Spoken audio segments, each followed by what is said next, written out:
Excellency, आपने सही कहा। जहां तक भारत का सवाल है, एनवायरनमेंट, क्लाइमेट, ये हमारे सांस्कृतिक परंपरा में अत्यंत महत्वपूर्ण स्थान है उसका। हमारे लिए एनवायरनमेंट ये आर्टिकल ऑफ फेथ है। ये कन्वीनियंस के कारण करने का हमारा काम नहीं है, हम ये मानते हैं। हम एक्सप्लॉइटेशन ऑफ नेचर में विश्वास नहीं करते हैं। पूरे सृष्टि को चलाने के लिए मिल्किंग ऑफ नेचर तक तो चल सकता है, लेकिन एक्सप्लॉइटेशन ऑफ नेचर नहीं चल सकता है। हम इस पक्ष में रहे हैं और उसी के मूलभूत आधार पर भारत अपने लिए करता है, इतना ही नहीं, हम कुछ ग्लोबल इनिशिएटिव भी ले रहे हैं। आपको मालूम है, G20 देशों ने पेरिस में जो प्रॉमिस किया था, सभी G20 देशों में अकेला हिंदुस्तान है जिसने पेरिस में जो प्रॉमिस किए थे वो सारे प्रॉमिस पूरे किए हैं।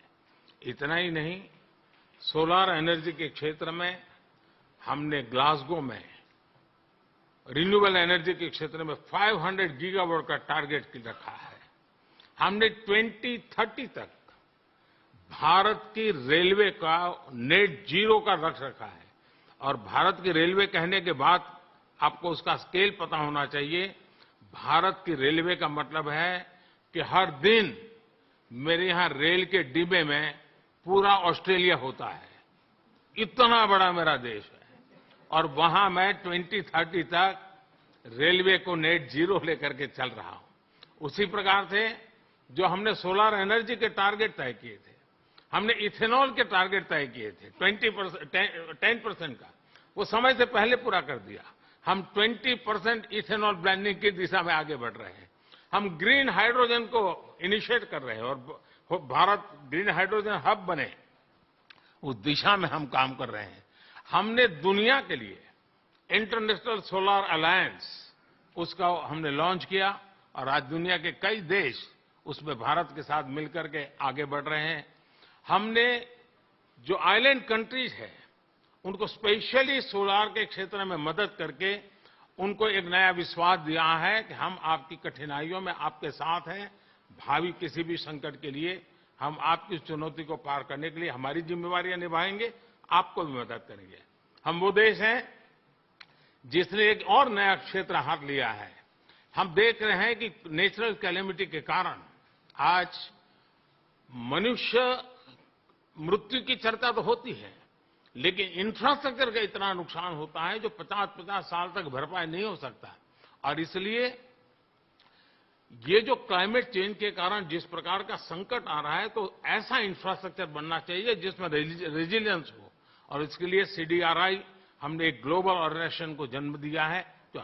और आपको पता होगा, मैंने ग्लासगो के अंदर एक विषय रखा है दुनिया के सामने, और जिसको पिछले दिनों UN सेक्रेटरी जनरल और मैंने उसको लॉन्च किया है, वो है मिशन लाइफ। और जब मैं लाइफ कहता हूं तब life style for environment. Her individual को प्रो क्लाइमेट, प्रो एनवायरनमेंट अपना जीवन जीने का तरीका डेवलप करना होगा। इतने बड़े संकट के लिए उस दिशा में भी हम काम कर रहे हैं। और मुझे विश्वास है कि भारत ने जो आज इन क्षेत्रों में काम शुरू किया है, इसलिए नहीं कि भारत ने दुनिया के एनवायरनमेंट को बुरा किया है, लेकिन हम इसलिए कर रहे हैं कि हमारी भावी पीढ़ी की हमें चिंता है। हम हमारी भावी पीढ़ी को ऐसा विश्व नहीं दे सकते हैं कि जिसके लिए उसके लिए जीना कठिन हो जाए। और इसलिए एक ग्लोबल रिस्पांसिबिलिटी के रूप में भारत ने खुद ने कुछ बुरा नहीं किया है तो भी अच्छा करने में, योगदान देने में हम अग्रिम भूमिका निभा रहे हैं और हम आगे भी निभा रहेंगे। जहां तक समृद्ध देश हैं, लगातार चर्चा रही है, टेक्नोलॉजी ट्रांसफर हो, फाइनेंशियल मदद हो, और धीरे धीरे विश्व भी मन बना रहा है कि जो देश इसमें करना चाहते हैं उनको टेक्नोलॉजी की मदद मिले, उनको फाइनेंशियल मदद मिले। हम प्रतीक्षा कर रहे हैं कि जितना जल्दी इस विषय में आगे बढ़ेंगे, दुनिया को इस संकट से हम जल्दी से मुक्त कर पाएंगे। धन्यवाद।